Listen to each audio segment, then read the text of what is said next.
এখন আমি আপনাদেরকে এই মুটার সুন্দর ডিজাইনটি কীভাবে তৈরি করলাম সেটা শেখাবো। যদি শিখতে চান ফুল ভিডিওতেই সঙ্গেই থাকুন। শুরুতে আমি এখানে একটা কাপড় নিয়েছি, কাপড়টা 2 ইঞ্চি পরিমাণ কেটে নিচ্ছি স্কোয়ার মাপে, চতুর্দিকে 2 ইঞ্চি 2 সুত আকারে নিয়েছি, একটু বেশি 2 ইঞ্চিতে। তো আপনারা সেমভাবে নেবেন। এভাবে প্রায় আমি এখানে 2 ইঞ্চি 2 সুত আকারে প্রায় 8টা পার্ট নেব। এখানে 8টা কাপড় বসবে, আমি গুনে আপনাদেরকে বলতেছি। তো এভাবে 8টা কাপড় নিয়েছি। তারপর এভাবে দেখেন কিভাবে ভাঁজ করতেছি, সেভাবে সুন্দর করে ভাঁজ করে উল্টো দিকে এভাবে সুন্দর করে বসিয়ে নেবেন। তো আমি এই ভিডিও আপনাদের কাছে আগেও শেয়ার করেছি, কিন্তু আমি তখনই বলছিলাম যে 2 কালার কাপড় দিয়ে আমি আপনাদেরকে দেখাবো। 2 কালার কাপড়ে আসলে অনেক সুন্দর হয়, কালারফুল হয়, সেটা আমি আপনাদের কাছে শেয়ার করলাম। এভাবে করে একটার ভিতরে আর একটা কীভাবে সেট করে নেবেন সেটা দেখাচ্ছি আপনাদেরকে। এভাবে সুন্দর করে সেট করে নিয়ে একটার ভিতরে একটা এভাবে করে লাগিয়ে দিবেন।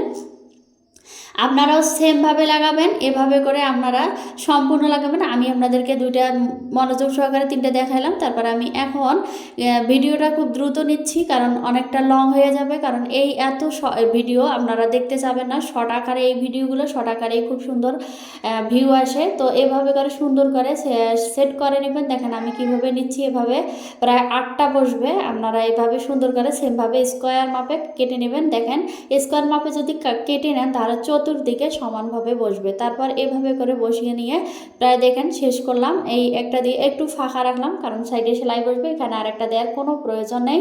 তো তারপর এভাবে করে উল্টো করে নিলাম, উল্টো করে নিয়ে এভাবেও রাখতে পারেন। তো আমি মেপে নিলাম কত ইঞ্চি দরকার। তো আমি 3 ইঞ্চি পরিমাণ একটা কাপড় কেটে নিচ্ছি। এভাবে করে কাপড়টা কেটে নিয়ে 2 ভাঁজে ভাঁজ করে নিয়ে ঠিক এর উপরে বসিয়ে নিচ্ছি।